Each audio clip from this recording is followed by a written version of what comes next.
trigger? Well, we know with all mental health, all aspects of mental health, all mental health problems, there are three kinds of cause, right?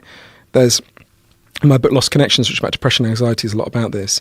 There are biological causes, things like your genes, real brain changes, things like the introduction of a drug. Mm-hmm. There are psychological causes, which are how you think about yourself and your place in the world. And then there's environmental causes like, how we live with each other, things like loneliness, that sort of thing. And in all mental health phenomena, to some degree, these three sets of causes play out. So let's think about even something very, dementia.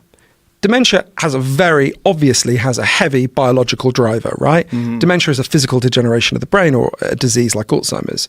But even with dementia, which has this very heavy biological driver, we know there are big social and psychological effects that can mitigate it. So if you're part of a strong community and have lots of social connections, if you have a positive self-image, if you speak other languages, your dementia will develop significantly more slowly than if you don't have any of these factors, right? So with things like psychosis, there's a brilliant person called Tanya Luhrmann, Professor Tanya Luhrmann at Stanford University, who's done really interesting research on this. I haven't looked into it in great detail, but I interviewed her, who's shown, so we know recovery from psychosis and schizophrenia is much stronger in African countries than it is in the United States, right? And it's not a genetic thing because Africans who come to the United States end up having the American level of recovery, not the African level of recovery.